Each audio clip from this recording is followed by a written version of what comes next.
Hi, welcome to another episode of Hot Takes, and Starmer is on the run.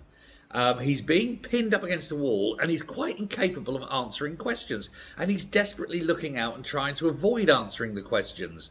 But Chris Mason had him by the balls, I think. Starmer was questioned on whether Rayner had broken the ministerial code and what his actions would be if it was found that she had. Well, he said that Rayner had referred herself to the independent advisor. Well, that's bullshit, because we know that he told her to do that. But then he was being. It goes on about, we've got this process, we have to go through the process. That's not what he was saying before. What he was saying before is, if I find any minister has broken any rules or is being perceived to break any rules, I will fire that minister. Blah, blah, blah, blah, blah, blah, blah, blah. All that, right? When he was in the opposition, he was talking about ministers being on the Tory side. Now he's there. He's not firing Rachel. He ought to fire her. He's not firing Angela Rayner. And yet, there we go, the hypocrisy of the man. But Mason asked him and said, "You're sounding like Boris Johnson." The waffles.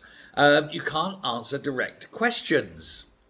Whether a minister should be sacked for breaching the ministerial code or breaking the law. If that's the case, would they be sacked?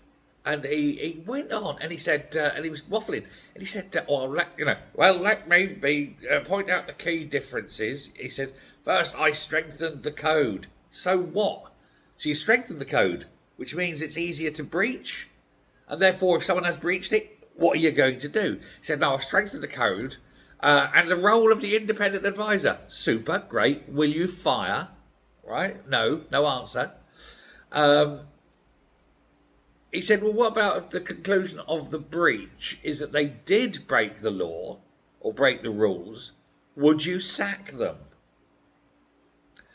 Well, I'm saying that the commissioner's doing his job. I need to let him finish.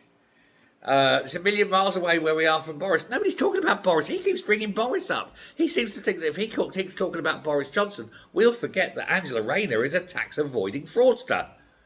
But apparently not.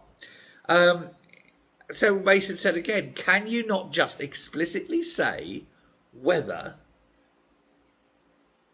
a minister who breaks the ministerial code would be sacked? And you're not saying that. And then he went on waffle again. Oh, I said there's a clear procedure and I have strengthened the procedure. He won't answer the question. He daren't answer the question because he can't say, yes, if she breaks the code, I'll sack her, because then he means if she has broken the code, he's got to sack her. And if he says, no, I won't sack her, then it's like, well, yeah, no, you can just break the rules. The rules are pointless. You can break as many rules as you like. I'm not going to sack you. Angela, you're untouchable. You're on fire. You are fireproof. I can't sack you. I'm not going to sack you. You can do anything you like. You can take my job. And this is the man that then went on and claimed that when he found out about this on Wednesday, he took immediate action. Well, immediately, bullshit. We know he knew about it Monday morning, 11:30 Monday morning. He was given the brief. We've had others tell you that. We've had the civil servants say that. Oh, no, we knew that Monday morning.